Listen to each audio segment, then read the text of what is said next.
안녕하세요. 첫 번째 시간 좋은 토양 만들기 1-1 양분 보유 능력에 대해서 몇 가지를 말씀드리고자 합니다. 토양의 양분 보유 능력은 CEC라고 해서 우리가 영어로는 그렇게 표현을 하는데요. 일단 흙에서 우리가 농사를 지으니까요. 흙이라는 거는 이제 크게 사이즈, 크기에 따라서 입자의 크기에 따라서 모래, 미사, 점토 이렇게 구분이 됩니다. 보통 점토라고 하는 이 사이즈 0.002mm 이하의 사이즈는 이렇게 손으로 이렇게 문댔을 때 지문 사이에 끼는 정도, 그 정도 사이즈를 점토라고 생각하시면 되겠습니다. 점토는 양분을 많이 보유할 수 있는데 반대로 모래는 양분을 잘 보유하지 못하죠. 그래서 실제로 우리가 농사를 짓다 보면 점토질 토양에서는 비료를 조금만 줘도 되는데 모래 토양에서는 비료를 좀 많이 줘야 되는 그런 일이 벌어집니다. 자, 이제 이 그림을 보시면은요. 아마 보신 분들이 계실 건데 양분 보유 능력 이 CEC라는 거를 그림으로 표현했습니다. 점토에는 여러 가지 다양한 양분들이 많이 붙어 있는데 모래에는 몇 개 안 붙어 있죠. 자, 이제 이런 이유랑 또 우리가 양분 보유 능력을 더 많이 확보하기 위한 노력은 어떻게 하면 되는지에 대해서 한번 알아보겠습니다. 토양 입자에 양분이 붙어 있는 것을 제가 그림으로 표현한 건데요. 토양 입자는 기본적으로 음이온이죠. 이게 마이너스를 띄고 있습니다. 여기에 이제 우리가 식물에 주는 양분, 암모늄 이온, 칼슘, 나트륨은 토양에 그닥 좋진 않습니다. 칼슘, 또 철, 마그네슘, 칼륨, 요런, 또 알루미늄도 있죠. 원래 토양에는 알루미늄 많이 있습니다. 요런 것들이 이렇게 토양 입자에 붙어 있는데, 토양이 양분을 어떻게 보유하고 있는지, 양분 보유 능력이라는 거에서 한번 알아보겠습니다.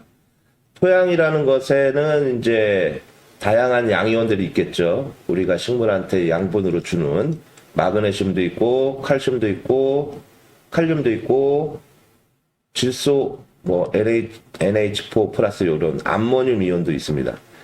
근데 요런 양분을 지금 요 입자는 한 20개 정도를 지금 붙잡고 있는데요.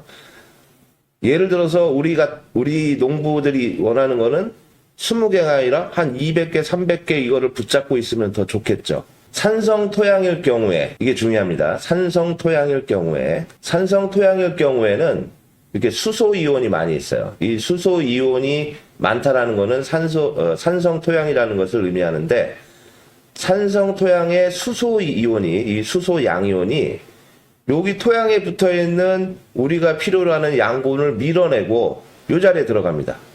마그네슘, 철, 칼륨, 암모늄 이런 것들을, 이런 플러스 이온을 밀어내고 수소 이온이 여기에 붙어요. 그러면 양분을 붙잡아 들이는 능력이 확 줄게 됩니다.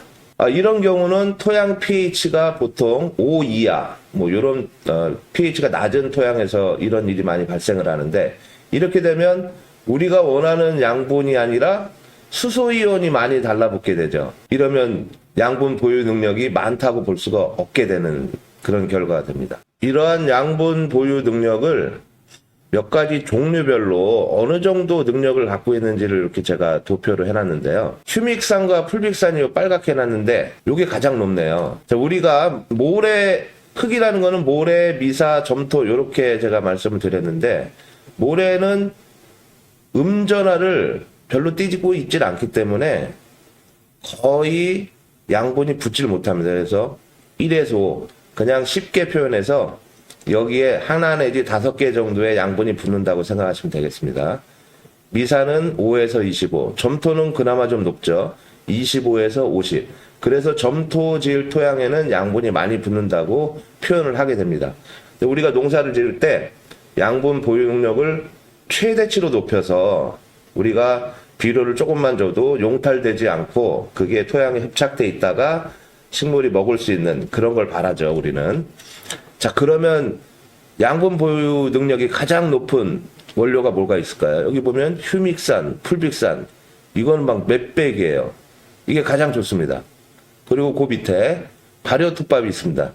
저 같은 경우는 발효톱밥도 많이 추천하는 편인데 발효톱밥도 50에서 150. 그 밑에 목질로 된 유기물, 요건 10에서 50이라고 돼 있는데 이 목질이 발효가 잘 된 것을 발효톱밥이라고 볼 수 있고, 그 발효톱밥은 양분 보유 능력이 목질에 비해서 많이 올라가죠. 그다음에 녹비 작물도 일반 토양 입자보다는 조금 더 높고요. 가축 분뇨도 발효가 잘 된 가축 분뇨가 CEC가 조금 더 높아지는 경향이 있는데, 특히 개분이나 돈분보다는 풀을 많이 먹는 우분이 CEC가 좀 더 높죠.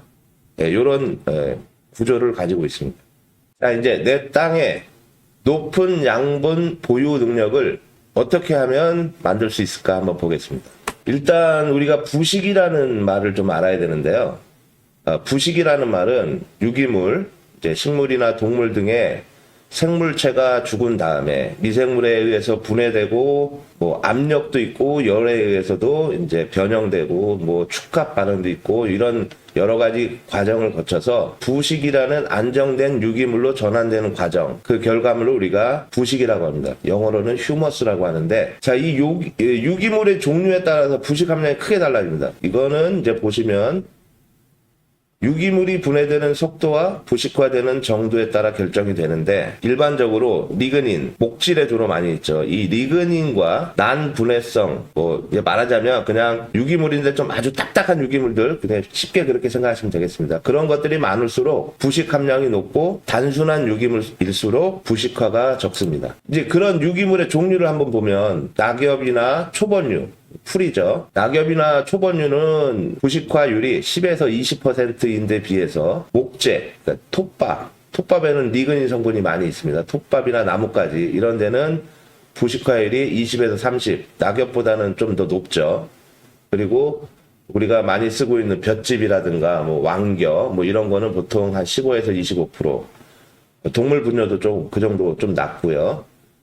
여기서 이제 보시면 빨간색으로 되어 있는 이 퇴적 유기물, 이탄이나 부식토라고 표현했는데, 이거를 이제 우리가 부식산이라고 표현하죠.